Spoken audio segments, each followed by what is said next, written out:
chers camarades militants du parti du président Laurent Gbagbo, PPACI, chers jeunes de l'Aoudiba et au-delà de l'Aoudiba, de tout le Gontougou, de tout le Zanzan, vous savez, c'est un grand jour. Ce jour, nous l'attendions parce que l'un des nôtres, le président Laurent Gbagbo, qui n'était pas du tout un ennemi du Zanzan, j'étais un ami, mais plus qu'un ami, un frère.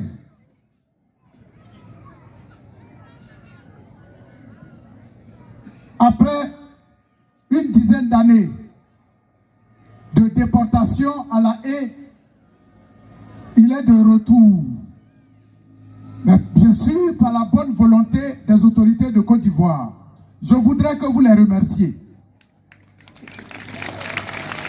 Je voudrais que vous remerciez les autorités de Côte d'Ivoire parce que quand nous sommes arrivés hier à Bondoukou, nous avons été bien accueillis. Quand nous sommes arrivés ce matin, cet après-midi, chez Madame le sous-préfet, nous avons été bien accueillis. Et cela dénote d'un climat de réconciliation à petits pas que nous souhaitons,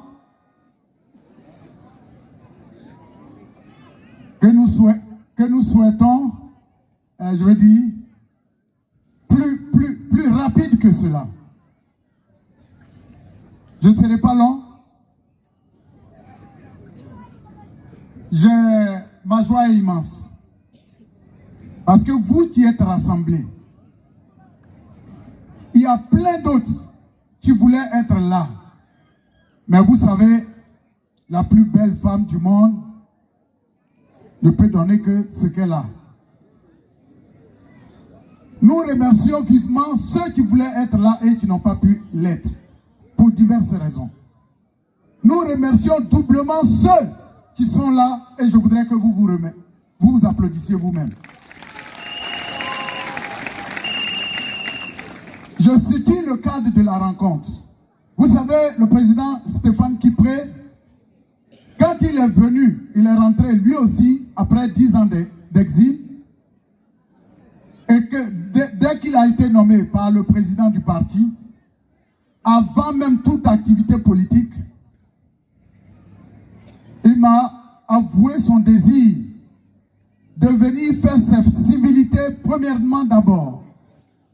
La répétition est pédagogique, c'est une tautologie. À Sa Majesté Daboulé Saï, ami du président Laurent Gbagbo.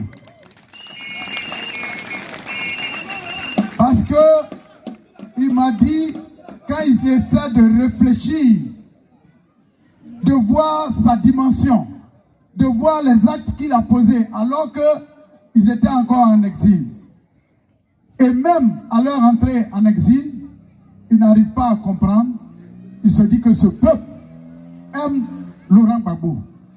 Parce qu'il ne voit pas un individu, au travers de Daboulé Saï, il ne voit pas un individu, mais il voit un peuple. Il ne voit pas une ethnie, mais il voit une multiplicité d'ethnies. Parce que le Zanzan, on le dit souvent, c'est plusieurs ethnies. Et Daboulé Saï étant du Zanzan, donc tout ce qu'il pose comme action de positive réjaillit nécessairement sur le Zanzan. C'est pourquoi le vice-président Stéphane Kipré a émis le vœu de venir.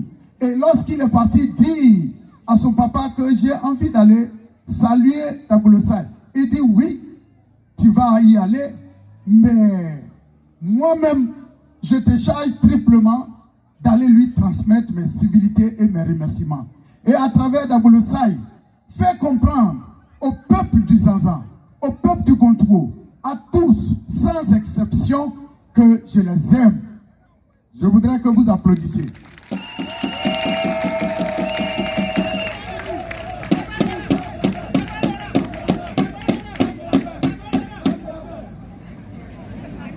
Donc, j'ai situé un peu le cadre et il en profite bien sûr pour saluer les partisans du président Laurent Gbagbo. Au-delà, en plus de tout le peuple, il est venu aussi rendre visite aux partisans, sinon aux militants du PPACI. Ça c'est en plus. Sinon, sa visite s'inscrit dans un cadre global de salutation et de civilité à tout le monde. C'est pour cela, tout à l'heure, avant qu'il ne prenne la parole, le président Laurent Gbagbo l'a chargé d'une mission symbolique qui traduit tout ce que je viens de dire. Vous savez, quand le président de Laurent Gbagbo devait rentrer, alors que les autorités de Côte d'Ivoire ont donné leur autorisation pour qu'il rentre et travailler d'arrache-pied avec les partisans du président Laurent Gbagbo sur place, on a été étonné de voir des morpions, des gens de rien du tout, des drogués se lever en disant ce monsieur, il ne doit pas rentrer triomphalement, mais il doit rentrer en catimini. Ce que le Zanza n'a pas accepté, ce que le Gontouo n'a pas accepté, ce que le peuple Koulango n'a pas accepté, ce que le peuple Bro n'a pas accepté.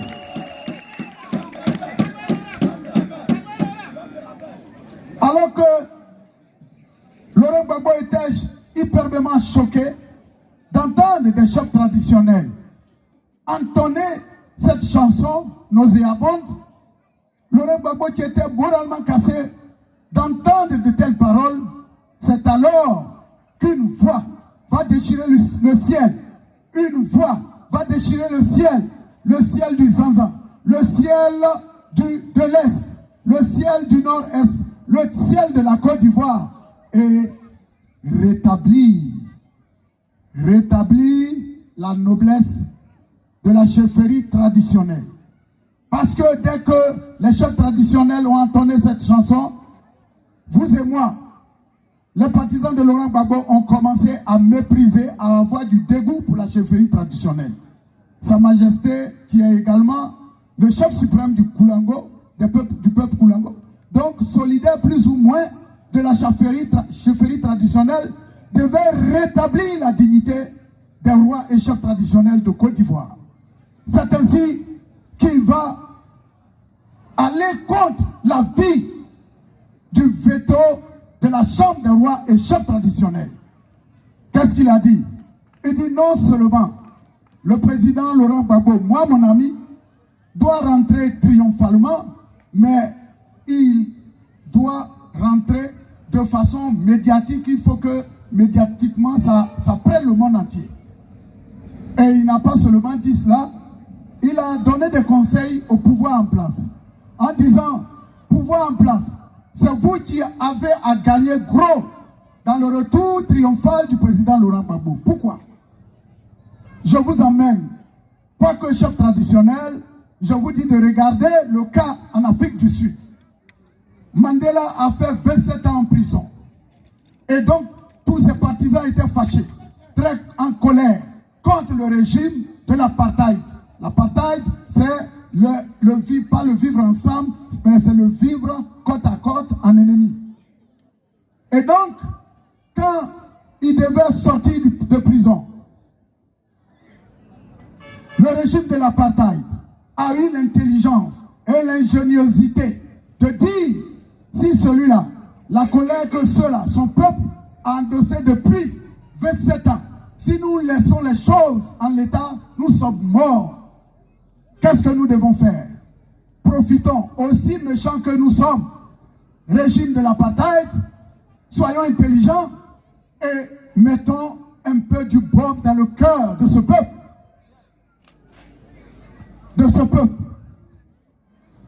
Et c'est ainsi qu'ils vont faire, comment on appelle, de sa sortie, un événement de réconciliation. Ça a été une fête.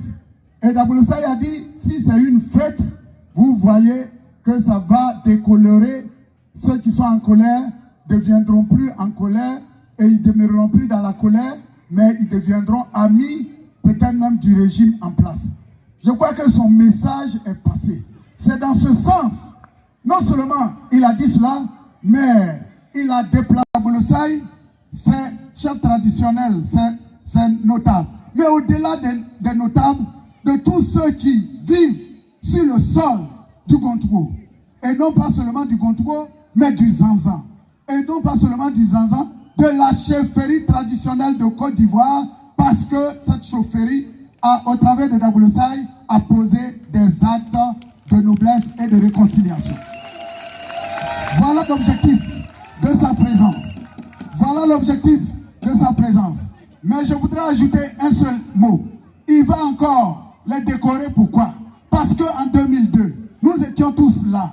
Quand, comme du beurre, comme un couteau dans le beurre, la rébellion qui a éclaté dans le nord a commencé à effrayer tout le monde. À effrayer tout le monde. Et ça descendait sur Abidjan. C'est ici, dans le Gontouo, tous les peuples, de façon unanime, ont dit la République d'abord. La République d'abord, il n'est pas question de laisser passer la rébellion. Et la rébellion a été stoppée ici. Vous comprenez ça? Et quand tout récemment, les djihadistes qui menaçaient ce territoire, encore une fois, ce peuple-là s'est barricadé d'une certaine manière pour dire non. C'est vrai, vous ne le verrez pas en armes, mais vraiment, dans le secret, quelque chose se fait pour qu'il y ait la paix. Vous savez, je ne suis pas là pour monopoliser la parole. Je ne suis pas là pour monopoliser la parole. J'ai un chef. Quand il viendra, comme Jésus pouvait le dire, moi, c'est mon papa qui m'a envoyé, mais quand mon père viendra, il rendra clair toutes choses. Sous nos yeux est puissant.